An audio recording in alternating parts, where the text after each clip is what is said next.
Mom went shopping but never returned. 14 years later, her family discovers why.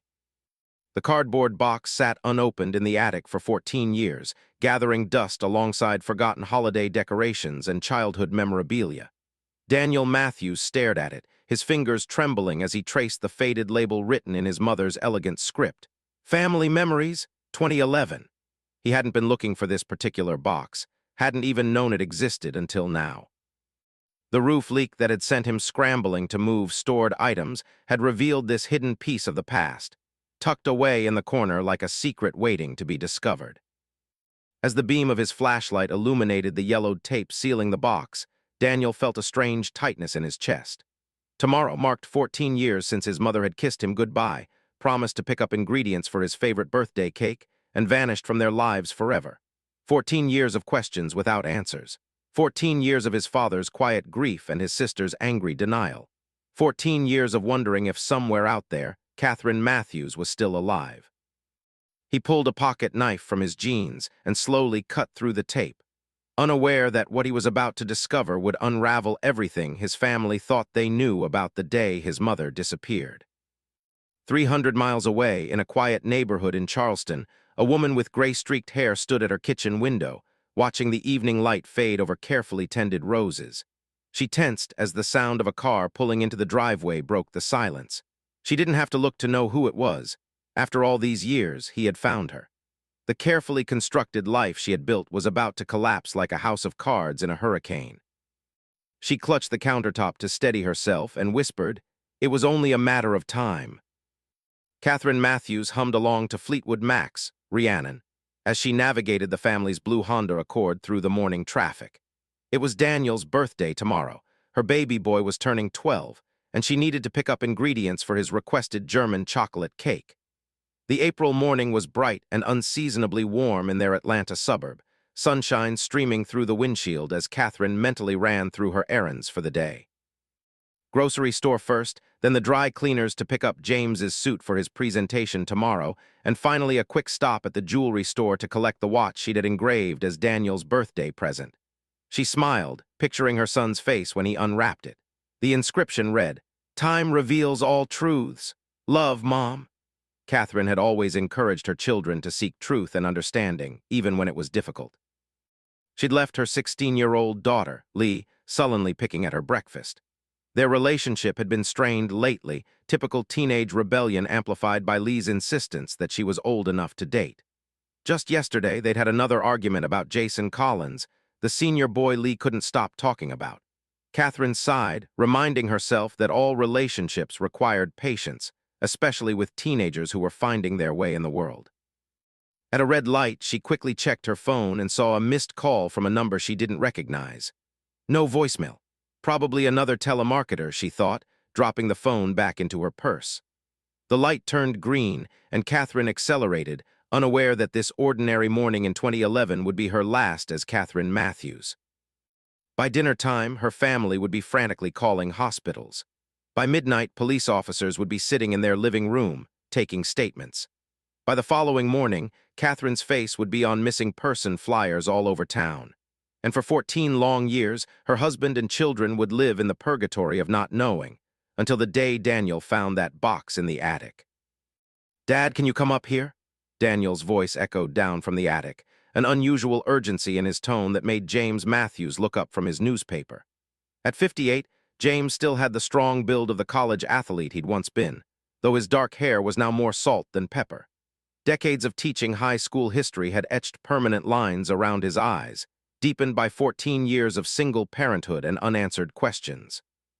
"What is it?" James called back, folding his newspaper with a precision born of habit. "I found something of Mom's."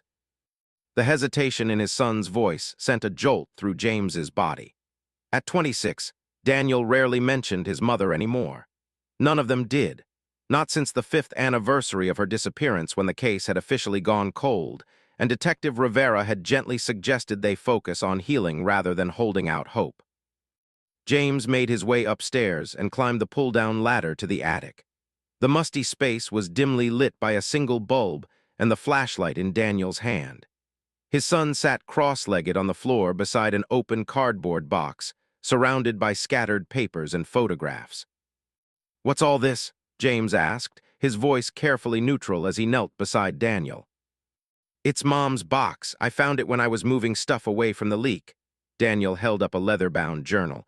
"There's a bunch of these and photos I've never seen before. And this." He handed his father a small, yellow envelope. James took it, immediately recognizing his wife's handwriting addressing it to "My family, open only if I don't return." The seal was unbroken. His hands began to shake. "Have you?" Daniel shook his head. "I was waiting for you." James stared at the envelope, momentarily paralyzed by what it might contain. After 14 years of searching for answers, the possibility that they might be held within this small, yellow rectangle seemed both miraculous and terrifying. "We should call Lee," he finally said. "She should be here for this." Daniel nodded and reached for his phone. At 30, Lee had built a successful career as a criminal defense attorney in Chicago, her choice of profession undoubtedly influenced by their mother's unsolved disappearance. She rarely came home to Atlanta anymore, claiming the memories were too painful, but this she would want to know about immediately. "If you found Mom's secret stash of love letters from her other family, I don't want to know about it."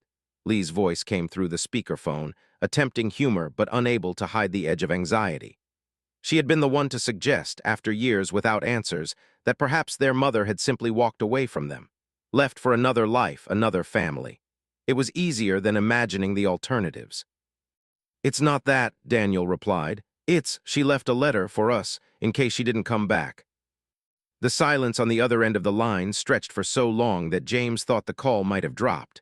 Then, quietly, "I'll be on the next flight." If you're enjoying this story, we'd love for you to be part of our community. Please consider subscribing to our channel and hit that notification bell to stay updated on our latest videos. Now, let's get back to finding out what happened to Catherine Matthews. Detective Manuel Rivera had aged considerably in the 14 years since he'd been assigned to Catherine Matthews' case. Now in his early 60s, with retirement looming on the horizon, he still kept a copy of her file in his desk drawer. It was one of those cases that haunted him, that woke him in the middle of the night with the nagging sensation that he'd missed something crucial. The call from James Matthews came as he was clearing his desk on a Friday afternoon. "We found a letter," James said without preamble, "from Catherine, written before she disappeared." Rivera sat up straighter, reaching instinctively for a pen. "Have you opened it?" "Not yet. Lee's flying in from Chicago. She'll be here tonight, I thought. I thought you might want to be here." Rivera closed his eyes briefly. After all these years, potential answers. Yes, I would. Thank you for thinking of me." He paused. "James, I need to manage expectations. This might not." "I know," James interrupted. "It might not tell us anything useful, but it's something she wanted us to know. That's enough." When Rivera arrived at the Matthews home that evening, the family was already assembled in the living room. James sat in his usual armchair, looking both hopeful and terrified. Daniel occupied the couch, a striking image of what his father must have looked like at his age, with the same strong jawline and thoughtful eyes. And Lee, whom Rivera hadn't seen in years, stood by the window, arms crossed defensively across her chest. She had her mother's high cheekbones and direct gaze, but none of Catherine's warmth. "Detective," she acknowledged with a curt nod. "Still no retirement, I see." "Not until I close all my files," he replied evenly, knowing she understood which file in particular kept him coming to work. The yellow envelope sat on the coffee table, the center of gravity around which they all orbited. James had placed it there, still sealed, waiting for everyone to arrive. "Should we?" Daniel gestured toward it. Rivera nodded. "It's your family's letter, but if there's anything that might help the investigation." "You'll be the first to know," James assured him, reaching for the envelope. With deliberate care, he broke the seal and extracted a single sheet of paper covered in Catherine's flowing script. He cleared his throat and began to read aloud. "My dearest James, Lee, and Daniel, if you're reading this, then my worst fears have come to pass, and I've been forced to leave you without a proper goodbye. I am so sorry for the pain this must be causing you. Please know that staying with you, watching you grow and thrive, is all I've ever wanted. By now you must have so many questions. I will try to answer what I can, though I write this hoping you'll never need these answers. 14 years ago, before I met you, James, I witnessed something I shouldn't have. I was working as an administrative assistant at Meridian Consulting, and I stumbled upon financial records indicating that the firm was laundering money for a network of businesses connected to the Caravello family. James paused, looking up in confusion. The Caravellos, the real estate developers. Rivera nodded grimly. And suspected organized crime affiliates. We could never prove it, but there were rumors. James continued reading. I reported what I found to my supervisor, not knowing he was involved. They made it clear what happens to people who threaten their operations. I was young and terrified, so I ran. I changed my name, my appearance, moved to Atlanta, and began a new life. When I met you, James, I thought I was safe, that they had forgotten about me or assumed I hadn't kept evidence. For 16 wonderful years, I believed I had escaped my past. Then last week, I saw Vincent Caravello's son at the mall. He didn't see me, but it was enough. The fear came flooding back. There's a safety deposit box at First National Bank on Peachtree Street, 1837. The key is taped to the back of our wedding photo in the blue album. Inside is everything I collected all those years ago, enough evidence to expose their entire operation. I never turned it in because I was afraid of retaliation against our family. I've been debating what to do since the sighting. If I simply disappear, they might leave you alone, assuming I've taken my secrets with me. But I know I can't abandon you without an explanation. I'm going to consult with a lawyer today about entering witness protection, all of us together. If I don't come back, something has gone wrong. In that case, take this letter and the contents of the safety deposit box to the FBI, not local police. James's voice broke as he read the final paragraph. Know that every moment with you has been the greatest gift of my life. James, you showed me what real love and partnership means. Lee, your fierce spirit will carry you far. Never lose your passion for justice. And Daniel, my sweet boy, your gentle heart is your greatest strength. I love you all more than I can express. I hope someday you can forgive me for the secrets I kept and for leaving you with this burden. All my love, always. Catherine. The silence that followed was absolute. Rivera had pulled out his notebook halfway through the reading, but had yet to write a single word, too stunned by the revelations. Lee was the first to speak, her voice raw with emotion. She didn't leave us. She was protecting us. The defensive posture she'd maintained for years seemed to crumble as she sank into the nearest chair. All this time, I thought. We all did, James said softly, still staring at the letter in his hands. We never knew who she was before Atlanta.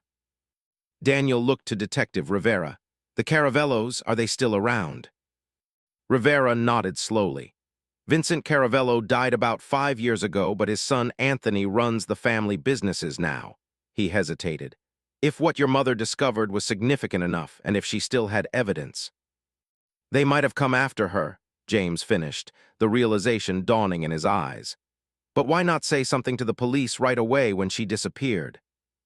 She specifically said FBI, not local police, Lee pointed out, the attorney in her emerging. She was worried about corruption. Rivera didn't take offense. It was a legitimate concern. Local connections could have complicated things, especially 14 years ago. The safety deposit box, Daniel said suddenly. We need to get to it. James nodded, already standing. The wedding album is in my bedroom. As James left to retrieve the key, Rivera turned to Daniel and Lee. I need to caution both of you. If what your mother wrote is true, and if the Caravellos are involved in her disappearance, this could be dangerous. We need to approach this carefully. Lee's eyes flashed with a determination that reminded Rivera forcefully of Catherine Matthews from the photographs he'd studied for years. With all due respect, Detective, we've waited 14 years for answers. We're not waiting any longer. The First National Bank on Peachtree Street had changed ownership twice since Catherine Matthews had rented Safety Deposit Box, 1837. Now operating as Southland Trust, the building maintained the same imposing stone facade and ornate interior that bespoke financial stability and discretion. James Matthews approached the service desk with Detective Rivera beside him, while Lee and Daniel waited in the lobby, attempting to appear casual despite the tension radiating from them. After presenting identification and the key, James was led to a private room where the safety deposit box would be brought. "Would you like me to wait outside?" Rivera asked, conscious that whatever the box contained might include personal items James would want to view privately. James shook his head. "No, whatever's in there, you should see it too." The box that was eventually brought to them was smaller than expected, about the size of a thick textbook. James set it on the table with reverence, as though it contained his wife's remains rather than her secrets. In a way, perhaps it did. When he lifted the lid, they found a sealed manila envelope, a small USB drive, and a velvet jewelry box. James opened the envelope first, removing a stack of documents, financial records, transaction histories, and what appeared to be internal memos from Meridian Consulting, all dated from 1994 and 1995. Rivera examined them closely. These show systematic transfers through shell companies. She wasn't just paranoid, this is textbook money laundering. Is it enough to prove anything? After all this time, hard to say, but if the data on this drive corroborates it, Rivera carefully placed the USB in an evidence bag. "We'll need to have our tech team analyze this securely." James nodded, then reached for the jewelry box. Inside was a delicate gold locket with a small diamond at its center. When he opened it, he found a tiny photograph of himself with much younger versions of Lee and Daniel from a beach vacation taken the year before Catherine disappeared. On the opposite side was an inscription, "My sanctuary in the storm." James closed his fist around the locket, momentarily overcome. When he could speak again, he said, "She knew she might not come back that day. That's why she left the letter in the attic." "Yet she still went out," Rivera noted.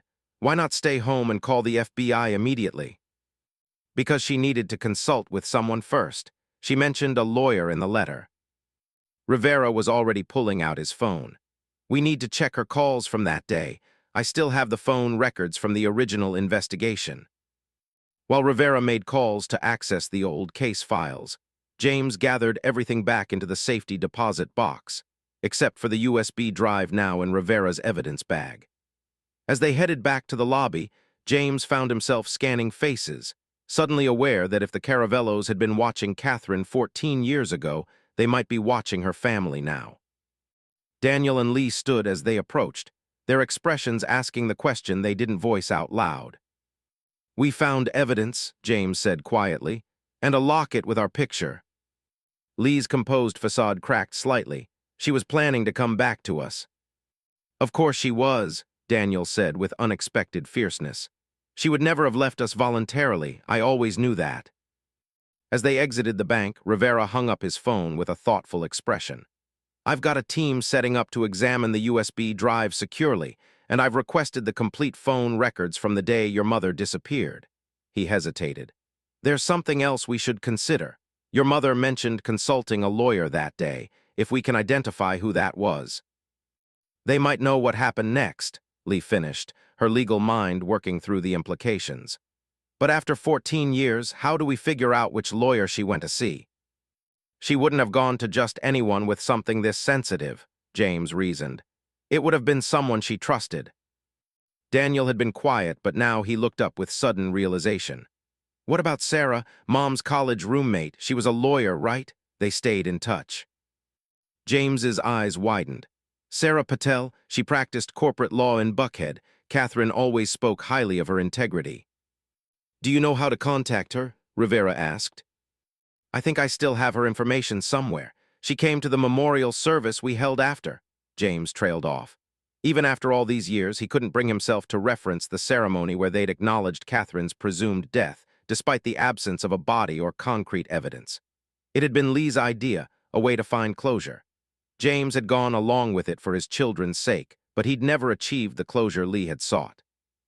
"Let's head back to your house," Rivera suggested. "I'll have my team start working on the evidence, and we can try to track down Sarah Patel." None of them noticed the dark sedan parked across the street, or the man inside who had been watching the bank entrance with patient interest. As they drove away, he made a phone call. "They found the box after all this time." He listened briefly to the voice on the other end. "Yes, sir, I understand. I'll keep following them." "If you're finding this story as intriguing as we are, We'd love to hear your thoughts. Please take a moment to subscribe to our channel and comment below telling us where you're watching from. Your support helps us continue bringing you compelling stories like this one. Now, let's return to the mystery of Catherine Matthews. Sarah Patel had aged gracefully in the 14 years since Catherine's disappearance. At 62, she maintained a private practice in elder law, having left the high-pressure world of corporate litigation behind. When James Matthews called, her response was immediate and concerned. "I've been waiting for this call for 14 years, she said, her voice trembling slightly. "I should have reached out sooner, but I promised Catherine." 3 hours later, Sarah sat in the Matthews living room, facing the family and Detective Rivera. The weight of long-held secrets visibly burdened her as she twisted her wedding ring nervously. "Catherine came to see me the day she disappeared," Sarah confirmed, validating their theory. "She was terrified. She showed me some of the documents, the same ones you found in the safety deposit box, I imagine, and asked about witness protection options for the entire family." "Why didn't you come forward when she went missing?" Lee demanded, her tone accusatory. Sarah flinched but met Lee's gaze directly. "Because Catherine made me promise not to unless you found her letter. She was adamant that involving you without proper protection in place would put you all in danger." She turned to Rivera. "I did speak with the FBI anonymously, suggesting they look into the Caravello connection. But without Catherine or her evidence coming forward officially, they couldn't justify a full investigation." "What happened after your meeting?" Rivera asked. "We agreed that she would go home, gather some essential items, and then bring all of you to my cabin in the mountains while we arranged a meeting with the FBI the next day." Sarah's voice caught.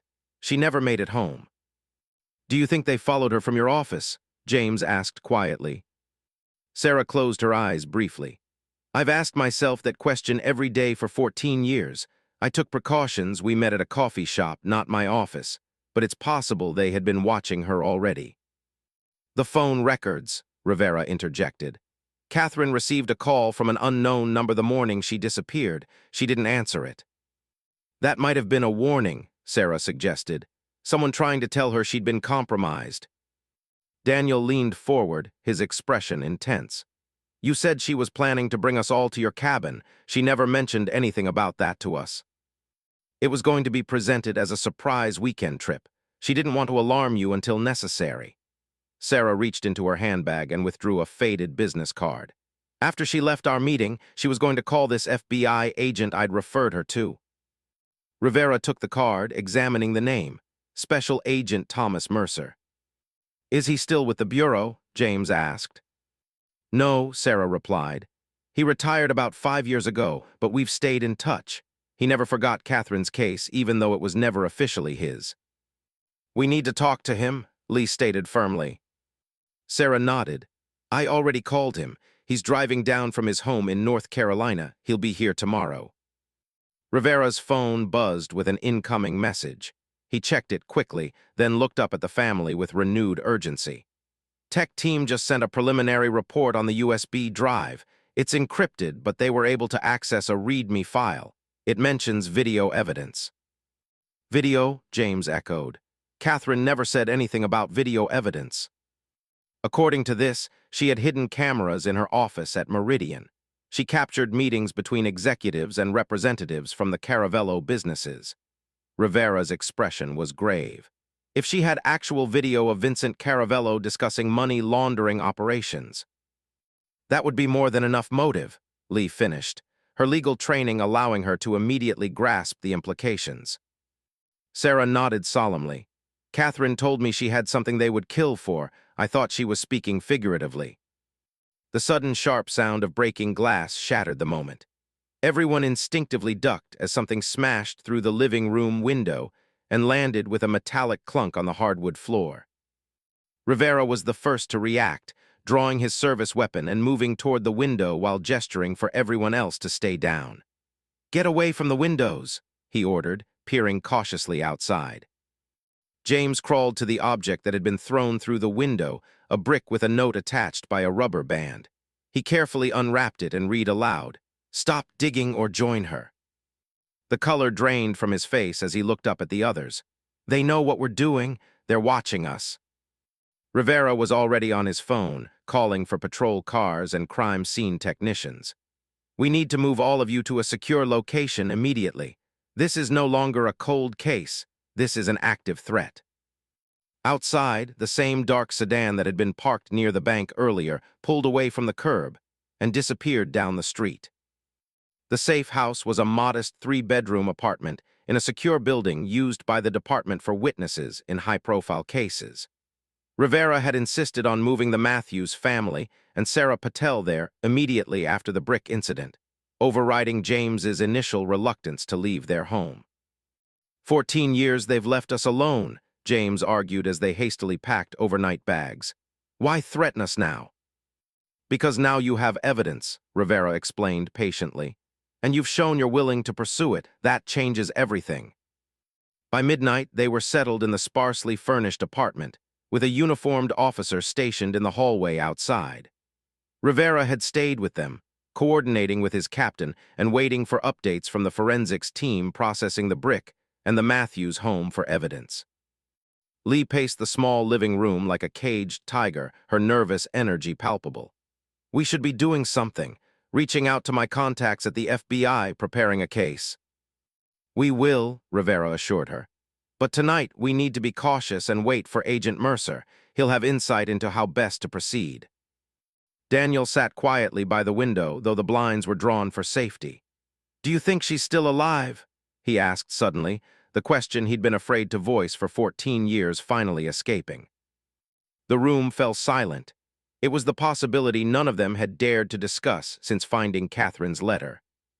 James moved to sit beside his son. I don't know, he answered honestly.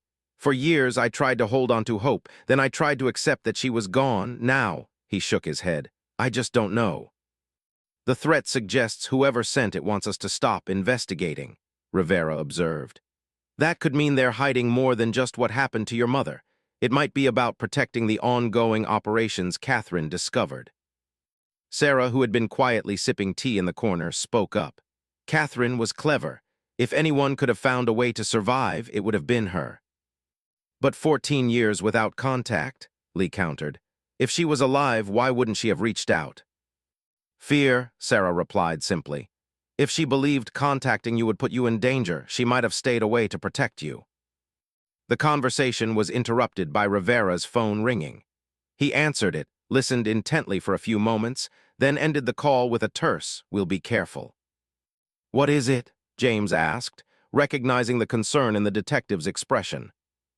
That was my captain. The fingerprints from the brick don't match anyone in our system, but they got a partial plate from a suspicious vehicle reported on your street around the time the brick was thrown. Rivera hesitated. It's registered to a company that shares an address with one of the Caravello real estate subsidiaries. So it is them, Daniel said, a strange calm coming over him. After all this time, they're still covering their tracks. We need to assume they have resources and connections, Rivera cautioned. Until we know exactly what we're dealing with and can secure proper federal protection, we all need to be extremely careful. James nodded, then stood decisively. I think we should all try to get some rest. Tomorrow we meet with Agent Mercer and figure out our next steps. As the others reluctantly prepared for bed, Lee pulled Rivera aside. There's something I haven't told the others yet, she said in a low voice. When I was in law school, I did some digging into Mom's case on my own. I tracked down a former employee from Meridian Consulting, someone who worked there when Mom did before she changed her identity. Rivera's interest was immediately piqued. Did this person know something? Not exactly. She remembered my mother, knew her by her original name, Elizabeth Reeves, but she also told me something odd. About 6 years ago, she thought she saw Mom in a grocery store in Charleston. She called out to her, but the woman hurried away without responding. Did you follow up on this? Lee nodded. I went to Charleston during spring break that year, showed around Mom's picture, got nowhere. She hesitated. I never told Dad or Daniel because it seemed cruel to give them false hope based on such a flimsy lead. But now we have to consider all possibilities, Rivera finished. First thing tomorrow, I'll have someone check Charleston records for anyone resembling your mother who established residence there in the last 14 years. Thank you, Lee said quietly. And detective, if she is alive, if she did leave us voluntarily even to protect us. One step at a time, Rivera advised gently. Let's find the truth before we decide how to feel about it. Former FBI Special Agent Thomas Mercer arrived at the safe house early the next morning. At 70, he remained imposing, tall, with military posture and observant eyes that missed nothing. He greeted Sarah with the easy familiarity of old friends before being introduced to the Matthews family and Detective Rivera. I've been following the Caravello organization since the early 90s, Mercer explained as they gathered around the small dining table. They've always been careful, legitimate businesses fronting illicit operations, political connections insulating them from serious investigation. By the time I retired, we had built a circumstantial case, but nothing strong enough for prosecution. Until now, Rivera said, placing a folder on the table. The evidence Catherine Matthews collected appears to be substantial. Financial records, transaction histories, and apparently video evidence. Mercer's eyebrows rose. Video, that would be game-changing.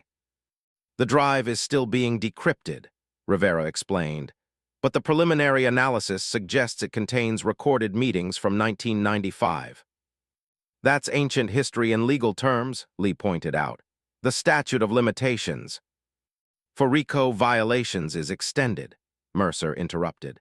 And if we can prove ongoing operations using the same methods, we can build a contemporary case using the historical evidence as foundation. James had been listening quietly, but now he leaned forward. With all due respect, I understand the importance of bringing down the Caravellos, but my primary concern is finding out what happened to my wife. Mercer nodded solemnly. Mr. Matthews, in my experience, the two are inseparable. If we expose their operation, we'll likely uncover what happened to Catherine. And if she's still alive? Daniel asked, voicing the question that had been hovering unspoken since their conversation the previous night. Mercer exchanged a glance with Sarah before answering carefully. It's been 14 years. I don't want to create false hope. But it's possible, Daniel pressed. Possible, yes. Likely, Mercer shook his head. The Caravellos aren't known for leaving loose ends. There's something else, Lee interjected, looking at her father apologetically. I should have mentioned this years ago. A former colleague of Mom's, from before she changed her identity, thought she saw her in Charleston about 8 years ago. James stared at his daughter, a complex mixture of emotions crossing his face. You never said anything. Because it was just a glimpse and the woman wasn't certain. I didn't want to.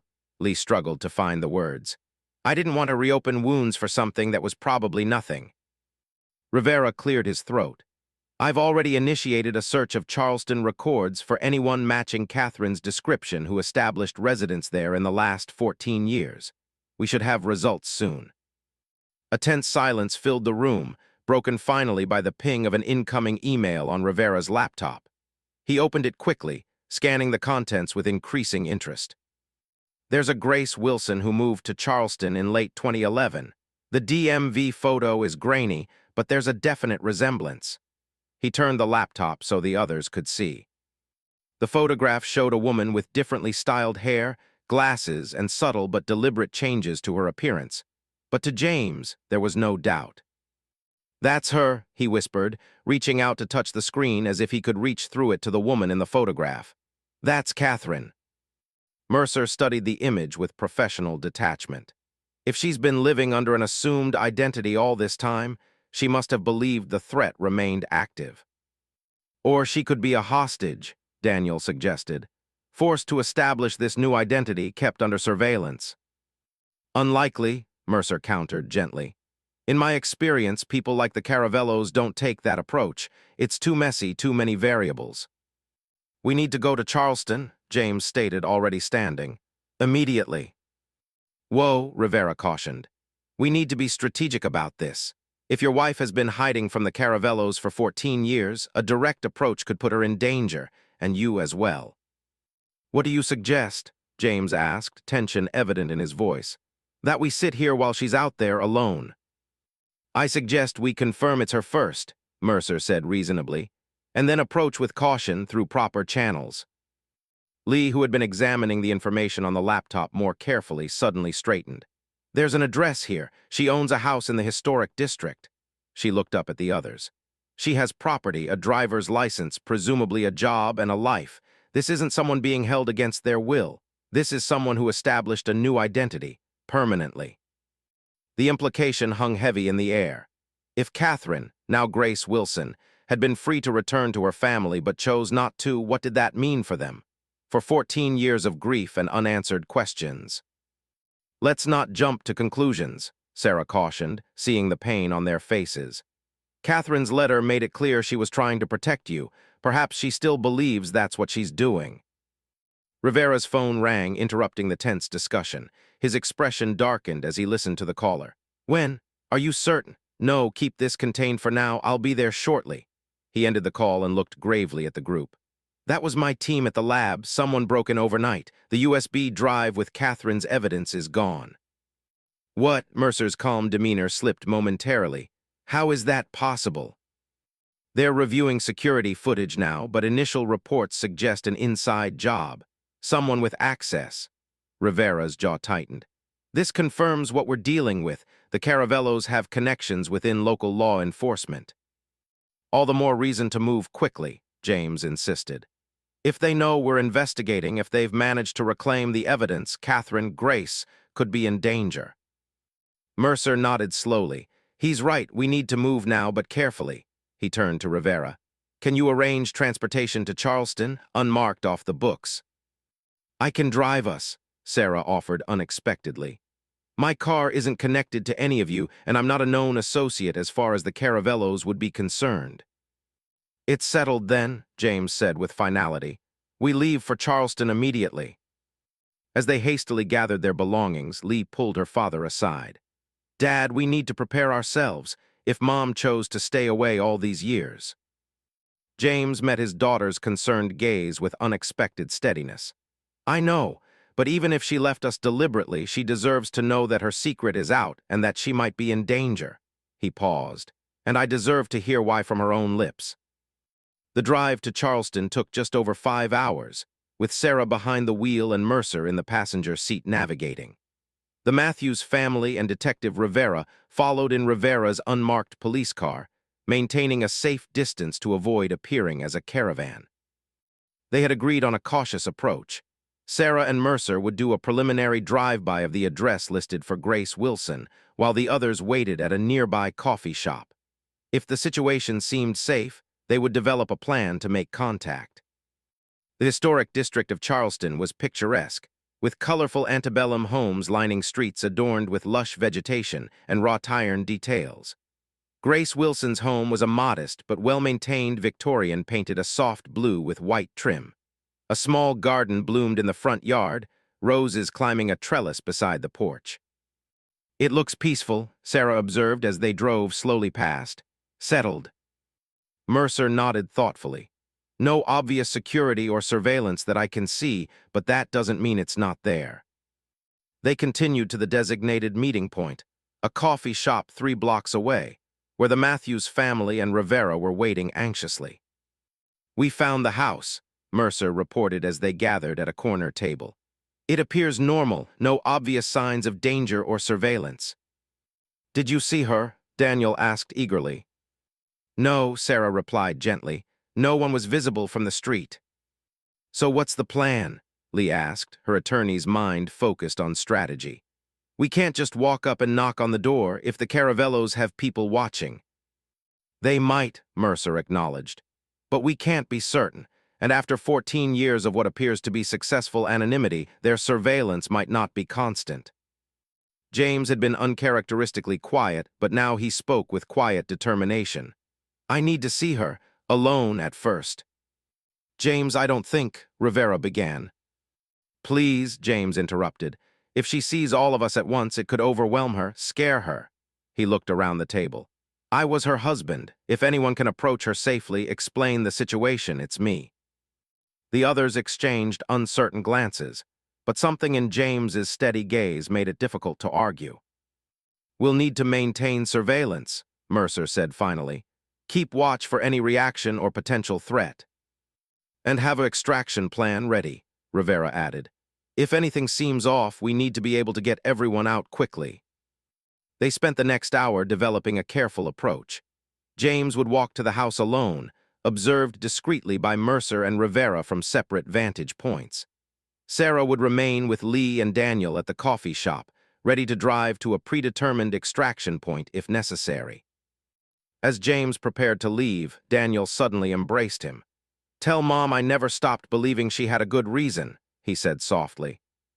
Lee's approach was more measured, but her eyes betrayed her emotion. "Just be careful, Dad. We've lost one parent for 14 years. We can't lose another." James nodded, touched by his children's concern. "I'll be careful, and with luck, I'll be bringing your mother back with me." The walk to Grace Wilson's house felt surreal. James moved at a casual pace, trying to appear like any other visitor to the historic district, though his heart pounded with each step. 14 years of questions, of grief, of trying to raise two children alone while wrestling with his own pain, all leading to this moment. The house looked even more charming up close. Wind chimes tinkled softly on the porch, and the scent of roses filled the air. James paused at the gate, suddenly paralyzed by uncertainty. What would he say? How would she react? What if she didn't want to see him? Before he could resolve these questions, the front door opened. A woman stepped out onto the porch, watering can in hand, moving toward the potted plants that flanked her steps. James stopped breathing. Despite the different hairstyle, the glasses, the 14 years that had passed, it was undeniably Catherine, his Catherine. She was focused on the plants, not looking toward the street, humming softly to herself, a habit James had forgotten until this moment. The familiar sound unlocked something in him, and he found himself opening the gate. The creak of hinges made her look up. The watering can slipped from her fingers, clattering on the porch boards as water pooled at her feet. Her face drained of color. "James," her voice was barely a whisper, as if saying his name too loudly might make him disappear. "Catherine," he stood at the foot of the porch steps, unable to move closer, unable to retreat. She gripped the porch railing for support. "How did you find me?" "Your letter, the one you left in the attic." James swallowed hard. "Daniel found it yesterday." Catherine closed her eyes briefly, absorbing this. When she opened them again, they shone with unshed tears. "Are they here, Lee and Daniel?" James nodded. "Nearby, they're waiting to see if you want to see them." A small sound escaped her, something between a laugh and a sob. "If I want to, James, they're all I've thought about every day for 14 years. "Then why?" The question burst from him, raw and painful. "Why stay away? Why let us believe you might be dead?" Catherine glanced nervously at the street behind him. "Please, come inside. It's not safe to talk out here." James hesitated only briefly before climbing the steps. As he reached the top, he and Catherine stood face to face for the first time in 14 years. The urge to touch her was overwhelming, but something held him back, the ghost of 14 years of absence standing between them. Catherine seemed to feel it too. She stepped back, gesturing him inside without making contact. "Please." The interior of the house was simply furnished but comfortable, with bookshelves lining the walls and fresh flowers on the coffee table. It was a home, James realized with a pang. She had built a life here without them. Catherine closed the door and drew the curtains before turning to face him again. Up close, he could see the toll the years had taken. Fine lines around her eyes, strands of gray in her hair that she hadn't bothered to color, a weariness in her posture that was new. "You look well," she said softly, drinking in the sight of him. "You disappeared," James replied, unable to engage in pleasantries.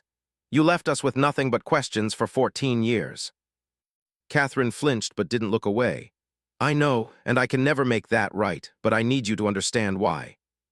"We found your evidence," James told her. "We know about the Caravellos, about what you witnessed at Meridian." "Then you know why I had to disappear." Catherine moved to sit on the sofa, gesturing for James to join her. When he remained standing, she continued anyway. "After I met with Sarah that day, I called the FBI contact she gave me, but before I could reach him, I got another call, anonymous. The voice said they knew I was planning to go to the FBI and that Lee and Daniel would suffer if I went home or contacted authorities." James sank into an armchair, processing this. "They threatened our children." Catherine nodded, tears finally spilling over. They described what Daniel was wearing that day at school. They knew Lee had been talking to a boy named Jason. They had been watching all of you. Her voice broke. They said if I disappeared completely, never contacted any of you again, you would all be left alone. But if I went home or if I went to the authorities. So you just vanished, left us to wonder, to grieve. I had no choice, Catherine's composure cracked. Do you think it was easy for me to walk away from everything I loved, to never see my children grow up, to know you were all suffering and be unable to comfort you? She wiped angrily at her tears. I died that day too, James. Every day for 14 years, I've died again with every birthday I missed, every milestone, every holiday alone. James struggled with the conflicting emotions her words evoked. Relief that she had been forced to leave rather than choosing to. Anger that she hadn't found some way to let them know, and overwhelming grief for the 14 years they had lost. Why now? Catherine asked suddenly. After all this time, why did Daniel find the letter now? James explained about the roof leak, the discovery of the box, and the subsequent events. Finding the safety deposit box, the threatening brick, the stolen USB drive. As he spoke, Catherine's expression grew increasingly alarmed. They're watching you, she whispered. All of you, you never should have come here. You've put yourselves in terrible danger. Catherine, it's been 14 years, surely. The Caravellos don't forget, and they don't forgive, she interrupted urgently. Vincent may be dead, but Anthony is worse, colder, more calculating. If he knows you found me, that the evidence might still exist somewhere. James leaned forward. Come back with us, together with what we know now with Mercer's help. Mercer, Thomas Mercer from the FBI. James nodded. He's here, in Charleston, along with Detective Rivera, who never closed your case, and Sarah. Catherine stood abruptly, moving to the window to peek through the curtains. You brought them all here, to my house? Her voice rose with panic. James, you don't understand. There's more at stake than you know. Before James could ask what she meant, the sound of a key turning in the front door lock froze them both. Catherine's eyes widened in alarm, and she motioned frantically for James to be quiet. The door opened and a teenage girl stepped into the foyer. Mom, why are all the curtains closed? It's like a cave in here. James felt the air leave his lungs as he stared at the girl. She appeared to be about 13 or 14, with Catherine's high cheekbones and his own dark hair. The implication was staggering. Catherine moved quickly to intercept the girl. Lily, I need you to go to Aunt Margaret's right now. Take your emergency bag. The girl, Lily, looked confused. What, why? I just got home from school. Please, sweetie, it's important.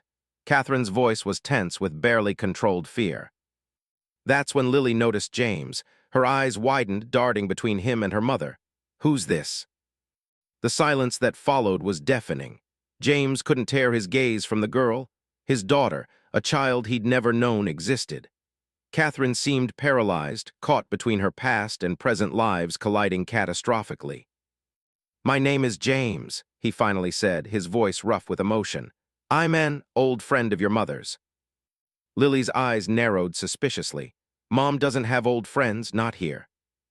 Lily, please, Catherine implored. Go to Margaret's, I'll explain everything later. No, Lily replied stubbornly, crossing her arms in a gesture so reminiscent of Lee that it made James's heart constrict. Not until you tell me what's going on. Catherine looked desperately at James, then back at her daughter. Lily, this is complicated, but right now we might be in danger and I need you safe. Danger from what? Lily demanded, her adolescent bravado masking growing fear. Before Catherine could answer, James's phone buzzed with an incoming text. He checked it quickly, a message from Rivera. Suspicious vehicle circling the block, get out now. James showed the text to Catherine, whose face went ashen. They found us, she whispered.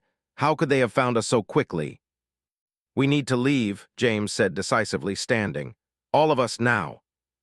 Catherine nodded, her protective instincts overriding all other concerns. Lily, go pack a small bag, just essentials, 2 minutes. To James's surprise, the girl complied without further argument, hurrying up the stairs. The moment she was out of earshot, Catherine turned to him, anguish written across her face. I was pregnant when I left, she said in a rush.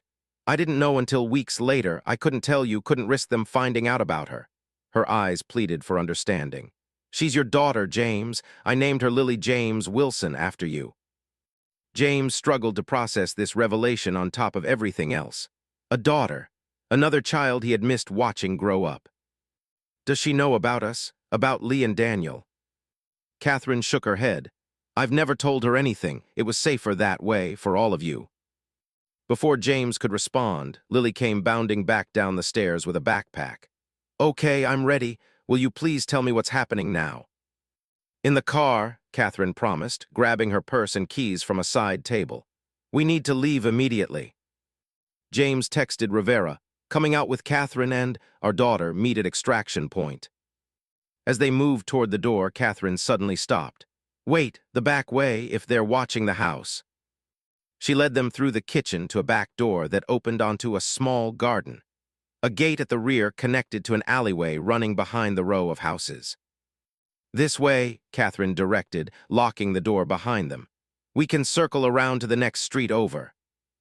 They moved quickly through the alley, Lily trailing behind her mother with growing concern, occasionally glancing curiously at James. Catherine kept looking back, her eyes scanning for pursuit with the wariness of someone who had spent years looking over her shoulder. As they reached the end of the alley, Catherine cautiously peered around the corner. Clear, she whispered, ushering them onto a quiet residential street that ran parallel to her own. James texted their new location to Rivera, who responded that Sarah was already en route to pick them up. They waited tensely at the corner, trying to appear casual while vigilantly watching for threats. Mom, seriously, you're scaring me, Lily said, her earlier defiance crumbling in the face of her mother's obvious fear. I know, sweetheart, I'm sorry. Catherine put an arm around her daughter's shoulders. I promise I'll explain everything soon. A navy blue sedan turned the corner and slowed as it approached them. Sarah leaned across the passenger seat to open the door. Get in, quickly. Catherine froze, staring at her old friend. Sarah. Hello, Catherine, Sarah replied, her voice thick with emotion. It's been a long time. Catherine hesitated only briefly before ushering Lily into the backseat and climbing in after her. James took the front passenger seat, and Sarah pulled smoothly away from the curb. Where are we going? Catherine asked as Sarah navigated through the Charleston streets, taking a deliberately circuitous route. Mercer's arranged a safe house outside the city, Sarah explained. Detective Rivera and your other children are meeting us there. Lily's head snapped up. Other children, what is she talking about? Catherine closed her eyes briefly, the weight of 14 years of secrets suddenly crushing. Lily, there's so much I need to tell you about who I was before, about your family. My family, Lily repeated, confusion and the first hints of anger coloring her voice. What do you mean, my family? We don't have family, it's just us. James caught Catherine's eye in the rearview mirror, a silent question passing between them. Catherine gave an almost imperceptible nod. Lily, James said gently, turning in his seat to face her. I'm not just an old friend of your mother's, I'm your father. The girl's expression cycled rapidly through disbelief, confusion, and shock. What? No, my father died before I was born in an accident. Mom told me. I told you what I thought would keep you safe, Catherine interrupted softly. I've told you so many things that weren't true to protect you, and I'm so sorry for that. Lily stared at her mother, then at James, then back again. This is crazy. This is completely crazy. You expect me to believe that you've been lying to me my whole life, that this stranger is my father. He's not a stranger to me, Catherine said, her voice breaking. He's the man I've loved every day for 28 years, even when I couldn't be with him. If that's true, then why weren't you with him? Why have we been alone all this time? Lily demanded, adolescent fury rising to mask her confusion and pain. That's complicated, Catherine began. Complicated? Lily's voice rose. That's your answer for everything. It's complicated why we move every few years. It's complicated why I don't have any childhood photos. It's complicated why you never talk about your past. I'm sick of complicated. Sarah caught James's eye, acknowledging the intense family drama unfolding in her backseat. We're about 10 minutes from the safe house, she said quietly. Maybe some of these discussions could wait until we're all together and safe. James nodded gratefully while Catherine attempted to calm her distraught daughter. Lily, I know this is overwhelming, and you deserve answers, all of them. I promise you'll get them. But right now, we need to focus on getting somewhere safe. Safe from what? Lily challenged. You still haven't told me what danger we're supposedly in. From people who hurt others for a living, Catherine answered bluntly. People who would hurt you to get to me. She took her daughter's hand. I've spent your entire life protecting you from them. Everything I've done, every lie, every move, every precaution was to keep you safe. Lily fell silent, withdrawing her hand and turning to stare out the window. The hurt and betrayal emanating from her was palpable in the confined space of the car. James watched the interaction with a complex mixture of emotions. He had a daughter he'd never known, who was learning her entire life had been built on necessary falsehoods. He had found his wife, alive but forever changed by 14 years of isolation and fear. And somewhere ahead, Lee and Daniel were waiting to reunite with the mother they had mourned for over a decade, unaware they were about to meet a sister they never knew existed. This is going to be a difficult reunion, he said quietly to Sarah. Yes, she agreed, but at least it's happening. For 14 years I thought it never would. The safe house was a modest cabin situated on several acres of wooded land about 30 minutes outside Charleston. As Sarah's car approached, James could see Rivera's unmarked police car already parked in the gravel driveway. His heart clenched, knowing that in moments, his fractured family would finally be in one place, with all the joy and pain that entailed. Sarah parked beside Rivera's vehicle and turned off the engine. "We're here," she announced unnecessarily. For a long moment, no one moved. Then Catherine took a deep breath and turned to her daughter. "Lily, there are people inside who have waited a very long time to meet you, your brother and sister." "I have siblings?" Lily asked, her anger momentarily giving way to astonishment. "Yes, Daniel is 26 now and Lee is 30. Catherine's voice softened with longing. "I haven't seen them since they were 12 and 16. And they never knew about me." "No one did," James answered. "Not until today."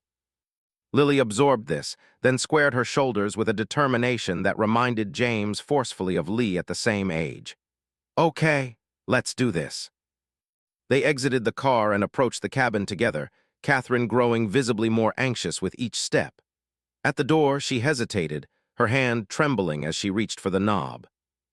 "It's okay," James said softly, placing his hand over hers.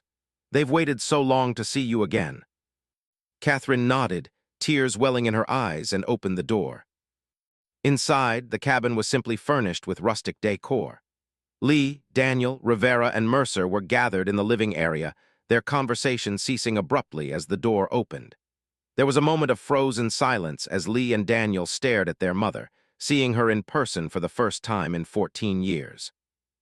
Daniel was the first to move, rising from his chair with an expression of wonder.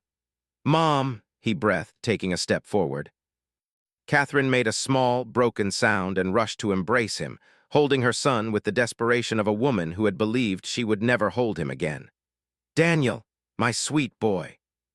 Lee remained seated, her expression a complex mixture of joy, anger, disbelief, and caution. She watched the reunion between her mother and brother with tears streaming down her face, but made no move to join them. When Catherine finally released Daniel, she turned toward her elder daughter. "Lee," she said softly, uncertainty in her voice. "You're really alive," Lee stated, her attorney's demeanor cracking to reveal the wounded 16-year-old who had lost her mother at a pivotal moment in her life. "All this time." "Yes," Catherine acknowledged. "I'm so sorry, Lee, so very sorry." Lee stood slowly, her posture rigid with the effort of containing her emotions. "Did you ever think about us? Wonder what we were doing, how we were coping without you?" "Every minute of every day," Catherine answered, her voice breaking. "You were my first thought when I woke and my last thought before sleep, always." Something in Lee seemed to shatter at these words. She moved forward and allowed her mother to embrace her, though she remained stiff in Catherine's arms. It was then that Lee and Daniel noticed Lily, who had been standing quietly behind James, observing the emotional reunions with wide eyes. "Who's this?" Lee asked, pulling away from her mother and wiping at her tears. Catherine turned and extended her hand to Lily, who stepped forward cautiously. This is Lily, my daughter, your sister." The silence that followed was profound. Daniel and Lee stared at the teenager, comprehension dawning slowly in their expressions. "Sister," Daniel repeated. "I was pregnant when I left," Catherine explained quietly. "I didn't know until weeks later." Lee's gaze snapped to her father. "Did you know about this?" James shook his head. "I just found out today when I went to Catherine's house." Lily, who had been remarkably composed given the circumstances, addressed her newly discovered siblings directly. "I didn't know about you either, until about an hour ago." She offered a small, tentative smile. "So I guess we're all kinda blindsided here." Daniel smiled back, immediately warming to the girl who so clearly shared their mother's eyes and their father's coloring. "Yeah, I guess we are." Lee's response was more measured, her legal training kicking in. "So you've been living as—" She looked to her mother for clarification. "Grace Wilson," Catherine supplied. "And Lily has been raised as Lily Wilson. We've moved several times over the years, but Charleston has been home for the past 8. Rivera, who had been observing the family reunion with respectful distance, now stepped forward. "Mrs. Matthews, or Ms. Wilson, I hate to interrupt, but we need to discuss security arrangements and next steps. The threat from the Caravellos is very real." Catherine nodded, her arm still around Lily's shoulders. "Yes, of course." "First," Mercer interjected, "we need to understand exactly what evidence you had, what was on that USB drive that was stolen from the lab." Catherine looked surprised. "You found the USB drive after all this time?" "In the safety deposit box," James explained, "along with the financial records and the locket." Catherine's hand moved instinctively to her throat, as if expecting to find the locket there. "You said it was stolen from a lab." Rivera nodded grimly. "Someone breached our evidence room last night. We believe they had inside help." "The Caravellos have always had people on their payroll," Catherine confirmed. "It's how they've stayed ahead of investigations for decades." "What exactly was on the drive?" Mercer pressed. Catherine guided Lily to sit beside her on the sofa before answering. "Video and audio recordings of meetings between Vincent Caravello, his son Anthony, and executives from Meridian Consulting. They discussed specific transactions, amounts, methods. They mentioned other businesses involved in the scheme, political figures who were being paid off." She paused. "There was also a recording of Vincent Caravello explicitly threatening me after I reported my concerns to my supervisor. He described exactly what would happen to me if I went to authorities." "And this evidence has been in a safety deposit box for 14 years?" Rivera asked. "No," Catherine replied. "The original files were, but I've been adding to it." James looked at her sharply. "What do you mean, adding to it?" Catherine took a deep breath. "When I established my new identity as Grace Wilson, I deliberately chose Charleston because I knew the Caravellos had business interests here. I've spent the last 14 years gathering additional evidence of their ongoing operations." "Mom," Lily exclaimed, clearly hearing this for the first time. "Are you serious?" "Why would you do that?" James demanded, equal parts amazed and horrified. "Why not just hide, stay safe?" Catherine's expression hardened with a determination they hadn't seen before. "Because I needed leverage, insurance, something valuable enough that if they ever found me, I could negotiate for our safety." She squeezed Lily's hand. "I couldn't risk them hurting my children, any of my children." "What kind of evidence?" Mercer asked, professional interest piqued. "Financial records, mostly. The Caravellos may have changed some of their methods over the years, but the basic structure of their money laundering operation remains the same. I've documented connections between their legitimate businesses and shell companies, tracked suspicious transactions." Catherine hesitated. "And 2 years ago, I managed to record a conversation between Anthony Caravello and the current mayor of Charleston discussing kickbacks related to zoning changes for a new Caravello development." "That's recent enough to prosecute," Lee noted, her legal mind automatically assessing the situation. "Where is this evidence now?" Rivera asked urgently. "Backed up in multiple secure locations," Catherine assured them, "including with a lawyer who has instructions to release everything to federal authorities if anything happens to me or Lily." Mercer nodded appreciatively. "Smart."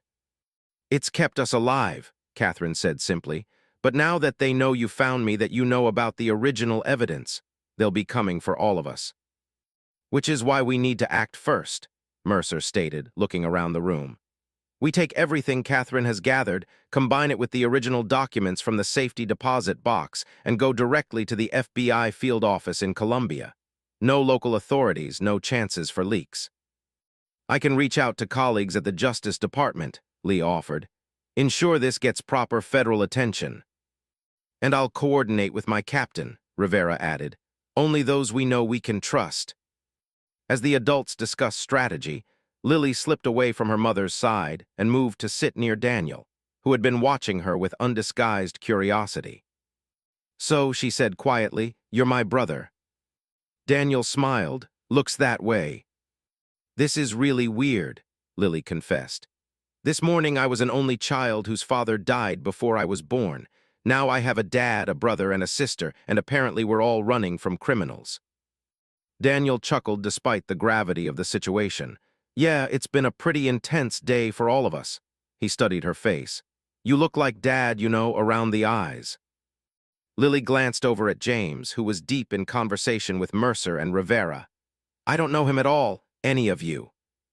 "We've got time now," Daniel assured her, "to get to know each other. If we're not all arrested or killed," Lily remarked with the dark humor of a teenager trying to process fear. "That's not going to happen," Daniel stated firmly. "Mom protected you all these years. Now we're all going to protect each other." Across the room, Lee had moved to sit beside her mother. Unlike Daniel's immediate acceptance, Lee's approach was more cautious, more measured, the result of 14 years of forced self-sufficiency. "Why didn't you find a way to let us know you were alive?" she asked quietly. "A message, a sign, anything." Catherine looked at her daughter with profound sadness. "I wanted to. Every day I wanted to, but they were explicit about what would happen if I made contact. They described your bedroom, Lee. They knew about that birthmark on Daniel's shoulder. They were watching you." She reached out tentatively to touch Lee's hand. "I couldn't risk it, not even once." Lee didn't pull away, but she didn't fully accept the touch either.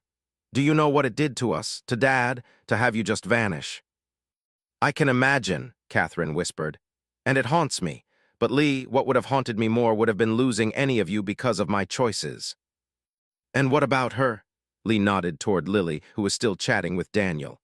"What kind of life has she had, always hiding, always moving?" "The best one I could give her under the circumstances," Catherine replied, a hint of defensiveness creeping into her tone. "She's happy, healthy, smart. She plays violin and soccer. She has friends. I've tried to give her as normal a life as possible." "While keeping her completely in the dark about who she really is," Lee pointed out. "Yes," Catherine acknowledged. "That part has been difficult, but necessary. Children can't keep secrets of this magnitude, not safely."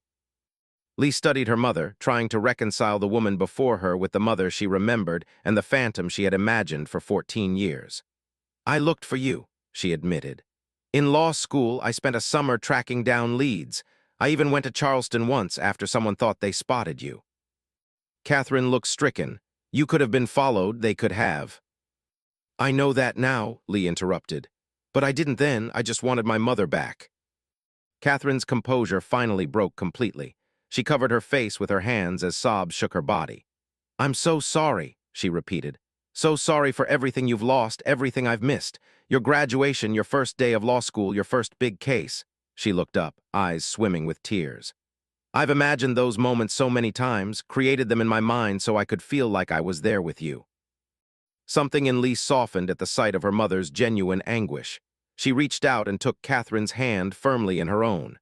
"You're here now, that's what matters." Across the room, James observed the two conversations with mixed emotions.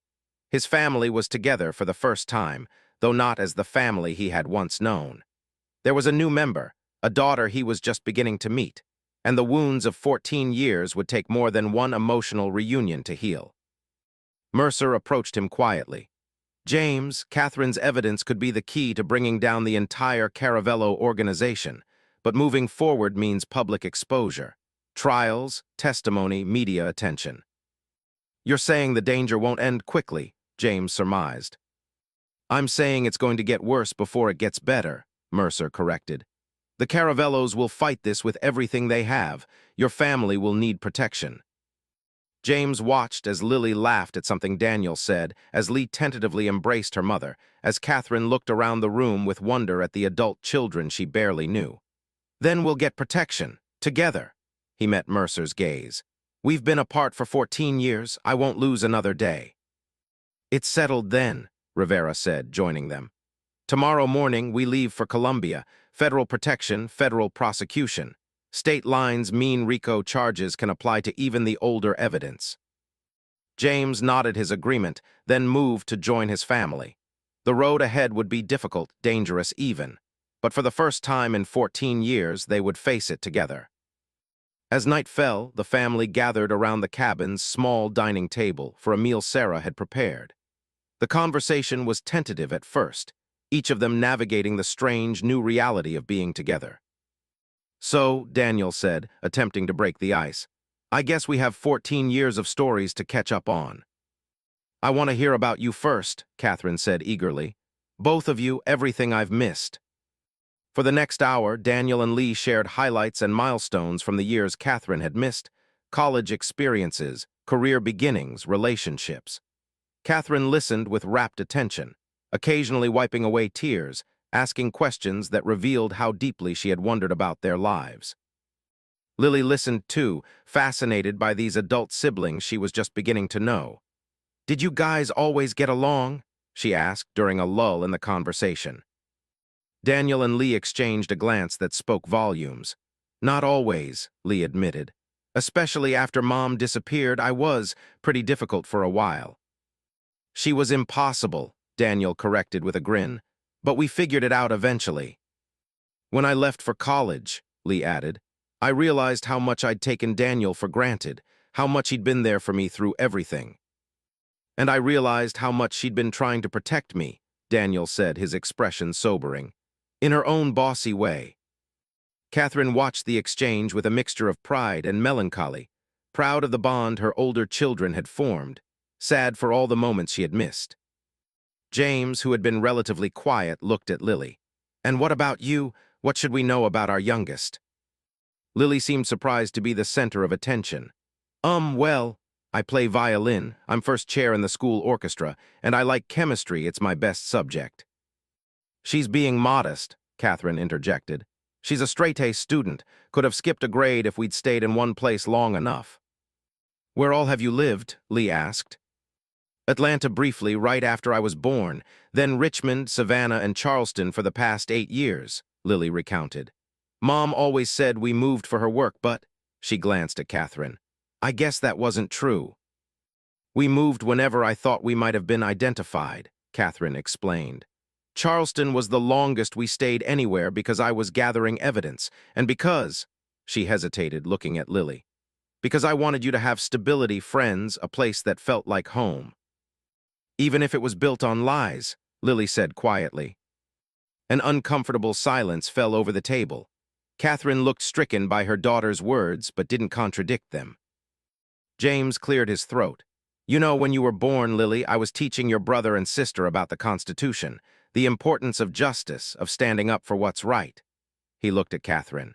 Your mother lived those values in the most difficult way possible. She stood up to powerful, dangerous people. And every decision she made, even the painful ones, was to protect the people she loved. Lily considered this. I still wish I had known the truth. I wish many things had been different, Catherine acknowledged. But I can't regret the choices that kept you safe. The evening progressed with more stories, more questions, more cautious connections being formed. By unspoken agreement, they focused on getting to know one another rather than dwelling on the danger that had brought them together or the years they had lost. As the night grew late, they settled into sleeping arrangements, Catherine and Lily in one bedroom, Lee in another, and James and Daniel in the living room. Rivera and Mercer would take shifts keeping watch, while Sarah had returned to Charleston to gather Catherine's essential documents and a final piece of evidence hidden in her home. In the quiet darkness of the bedroom she shared with her mother, Lily finally asked the question that had been brewing all evening. Were you ever going to tell me? About Dad, about Lee and Daniel? Or was I going to live my whole life not knowing I had a family? Catherine sat on the edge of her daughter's bed. "I had a plan," she said softly. "When you turned 18, I was going to tell you everything, give you the choice of whether to reach out to them with all the knowledge of what that might mean for our safety." "Really?" Lily sounded skeptical. "Yes," Catherine insisted. "I even started writing you a letter like the one I left for them, explaining everything. It's hidden in my dresser at home." She stroked her daughter's hair. "I never wanted to lie to you, Lily, but I needed to protect you, all of you." In the living room, James and Daniel lay awake, each lost in their own thoughts. "Dad," Daniel's voice came through the darkness. "Are you sleeping?" "No," James admitted. "Too much on my mind." "Me too," Daniel said. "I keep thinking about Lily. All these years we had a sister we never knew about." James sighed heavily. "I missed her entire childhood, just like I missed half of yours." "That wasn't your fault," Daniel said firmly. "You were there for us. You held everything together when Mom disappeared." "I tried," James said, "but there were so many times I felt like I was failing you and Lee." "You didn't," Daniel assured him. "And now we have a chance to be a complete family again, different than before, but together." James smiled in the darkness, grateful for his son's optimism. "Yes, we do." In the third bedroom, Lee sat by the window, keeping her own watch despite Mercer's assurances that the property was secure. Her legal training and years of questions about her mother's disappearance had made her cautious, analytical, slow to fully trust. A soft knock at her door preceded Catherine entering with 2 mugs of tea. "I thought you might still be awake," she said, offering one to Lee. Lee accepted it with a nod of thanks. "Old habits. I never sleep well in unfamiliar places." Catherine settled into a chair across from her. "You became a defense attorney." "Yes," Lee confirmed. "Seemed fitting somehow, helping people who are up against a system bigger than themselves." Catherine smiled sadly.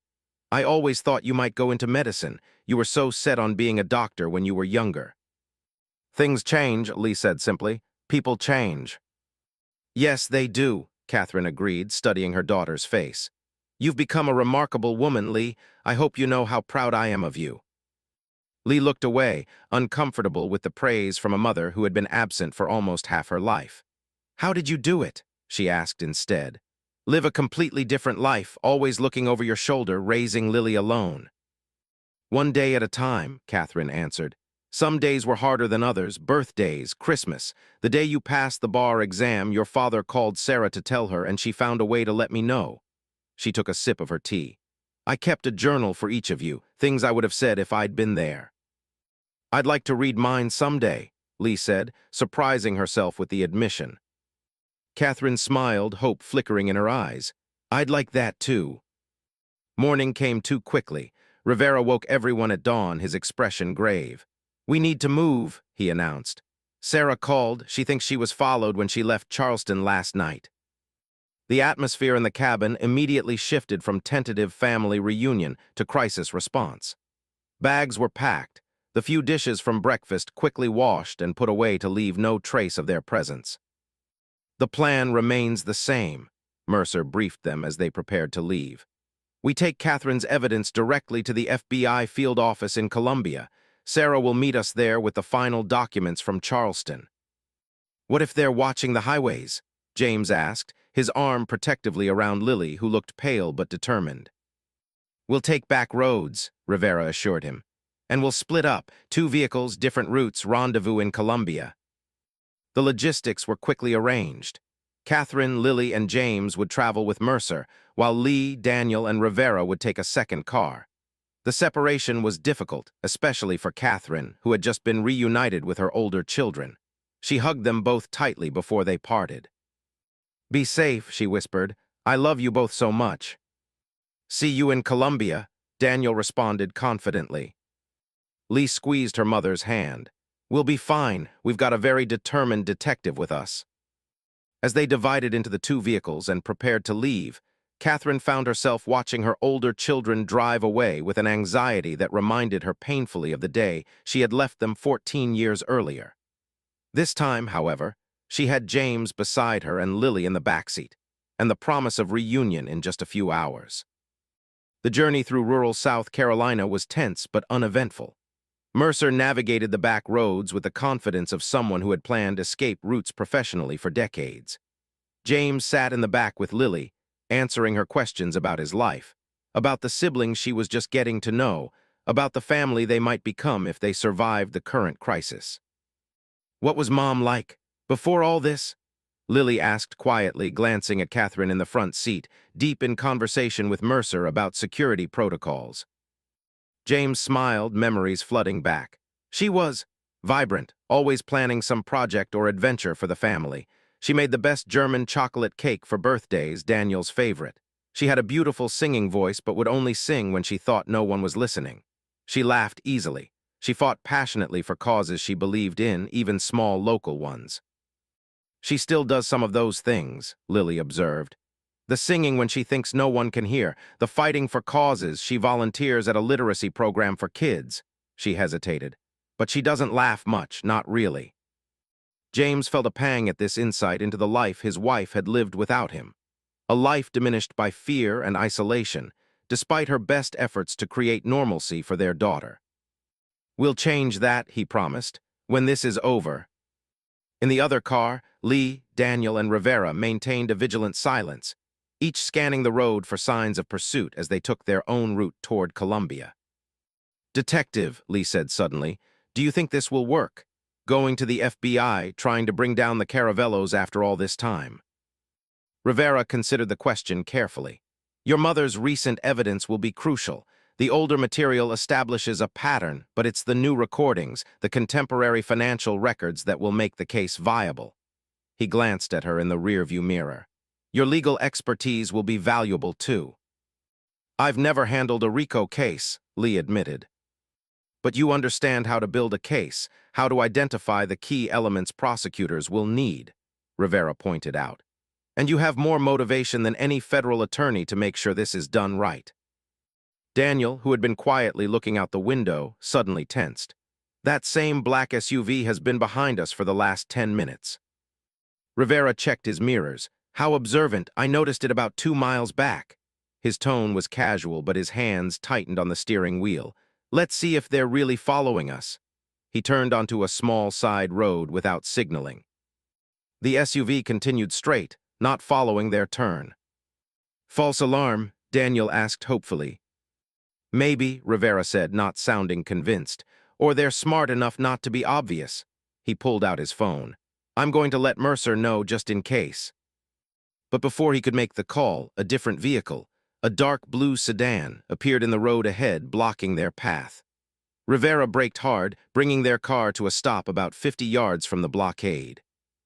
"That's not a coincidence," he stated grimly, reaching for his service weapon. "Get down, both of you." Before they could react, the black SUV they had spotted earlier appeared behind them, effectively boxing them in on the narrow country road. "Call Mercer," Rivera ordered, handing his phone to Lee.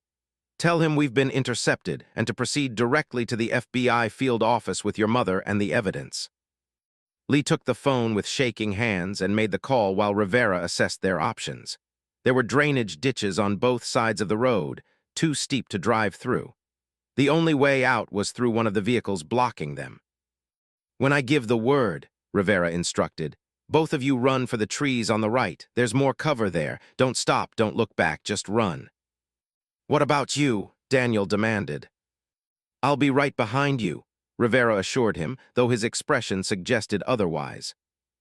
Men were emerging from both vehicles now, 4 in total, all wearing dark clothing and impassive expressions. One held what was clearly a weapon at his side. "Now," Rivera shouted, firing his service weapon at the tires of the sedan ahead of them. "Run." Daniel grabbed his sister's arm, and they bolted from the car toward the tree line as Rivera provided covering fire. They heard shouts, more gunshots, but didn't look back as they crashed through the underbrush, branches whipping at their faces. "Keep going," Daniel urged as Lee stumbled on a route. "We need to put distance between us and the road." They ran deeper into the woods, the sounds of confrontation fading behind them. When they finally stopped, gasping for breath in a small clearing, Lee realized she was still clutching Rivera's phone. "We need to call for help," she panted, already dialing. But before she could complete the call, They heard something that made their blood run cold. The sound of pursuit crashing through the woods behind them. "They're coming," Daniel whispered. "We need to keep moving." They set off again, moving as quietly as possible now, trying to evade rather than outrun their pursuers. Lee clutched the phone, their only lifeline to help, their only means of warning their mother that the Caravellos had found them. Miles away, Mercer received Lee's frantic call just as they were approaching the outskirts of Columbia. His expression darkened as he listened. "What is it?" Catherine demanded, recognizing the change immediately. "Rivera's car has been intercepted," Mercer explained tersely. "Lee and Daniel escaped into the woods, but they're being pursued. Rivera's status is unknown." Catherine's face drained of color. "We have to go back, we have to help them." "No," Mercer said firmly. "We need to get you and your evidence to the FBI immediately. That's how we help them." He accelerated toward Columbia. "I've already sent local sheriff's deputies to their last known location." "My children are in danger," Catherine protested, her voice rising with panic. "Mom," Lily said quietly from the back seat, "Mercer's right. The evidence is what matters now. It's the only way to end this for good." Catherine turned to look at her youngest daughter, surprised by her insight and composure. James reached across the seat to take Catherine's hand. "Lee and Daniel are smart and resourceful," he reminded her. "They'll find a way to stay safe until help arrives." Catherine nodded reluctantly, tears filling her eyes as she faced the impossible choice between going to her children's aid and completing the mission that might finally free them all from the Caravellos' threat. In the woods, Lee and Daniel moved stealthily, using the skills their father had taught them during camping trips years earlier. They could still hear their pursuers, but the sounds seemed to be growing more distant, suggesting they might be moving in the wrong direction. "We need to find a road," Lee whispered. "Somewhere we can flag down help." Daniel nodded, orienting himself by the position of the sun. "This way, I think." They had been walking for about 20 minutes when Rivera's phone rang loudly in Lee's hand. Both froze in horror at the sound, which seemed to echo through the quiet woods. Lee quickly silenced it, but the damage was done. They could hear their pursuers changing direction, heading straight for them now. "Run," Daniel urged, and they took off again, pushing through exhaustion, driven by pure survival instinct. They burst through the tree line unexpectedly, finding themselves on another small country road. To their immense relief, they spotted a sheriff's department vehicle approaching. "Help," Lee shouted, waving her arms frantically. "Here." The cruiser slowed and stopped beside them. A uniformed deputy rolled down his window. "Are you the Matthews? We got a call about a situation." "Yes," Daniel confirmed breathlessly. "There are men after us, armed men. They're right behind us in the woods." The deputy immediately radioed for backup and ushered them into his vehicle. As they pulled away, Lee looked back to see two figures emerging from the trees, stopping when they spotted the police cruiser.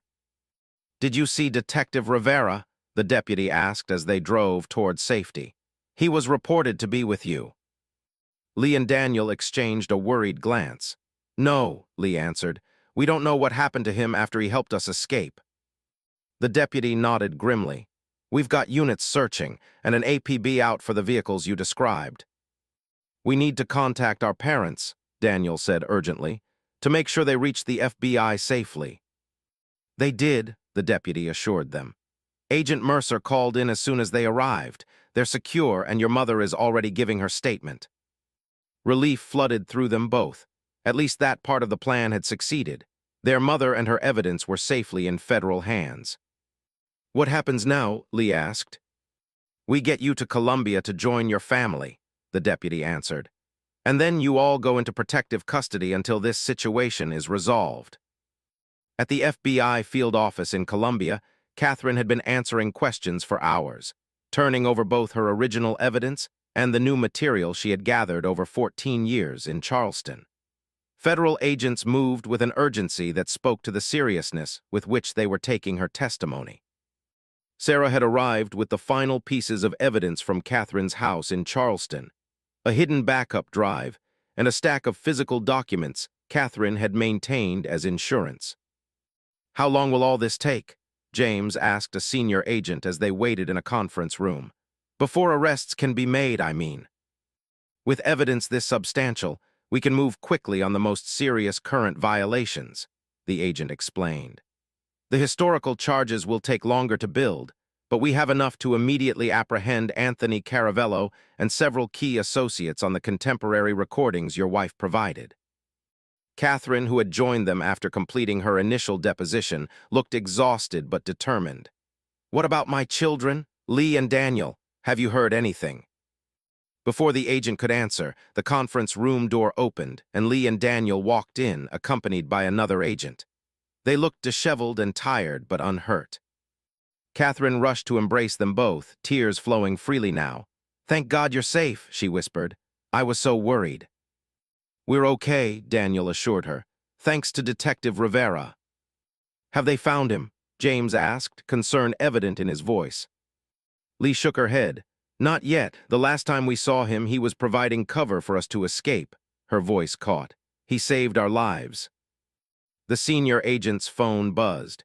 He checked it, then looked up at the family with a solemn expression. "They've found Detective Rivera. He's been taken to Columbia Medical Center with gunshot wounds. His condition is critical but stable." "We need to go to him," James stated immediately. "He's been searching for Catherine for 14 years. He deserves to know she's safe, that his efforts weren't in vain." "I'll arrange transportation and security," the agent promised.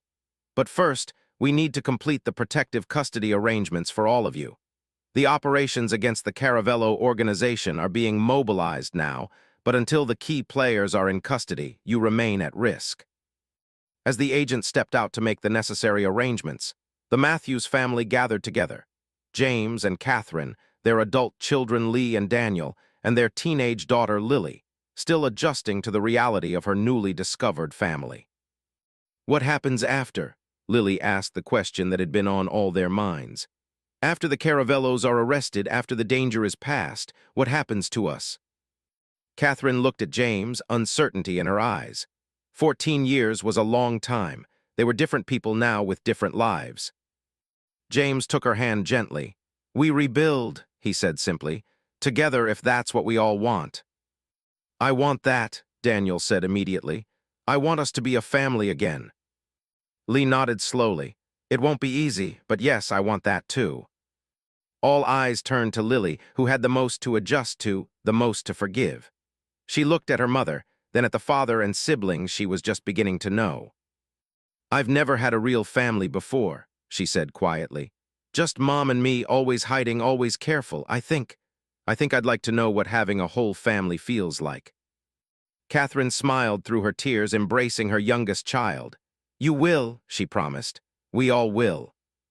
Outside the conference room windows, federal agents were already mobilizing, preparing to execute arrest warrants that would finally bring down the criminal organization that had torn the Matthews family apart 14 years earlier. Inside, that family, fractured but resilient, was taking the first tentative steps toward healing, toward a future together that none of them had dared to imagine possible. As they prepared to leave for the hospital to visit Detective Rivera, James found himself standing slightly apart, watching his wife and children together.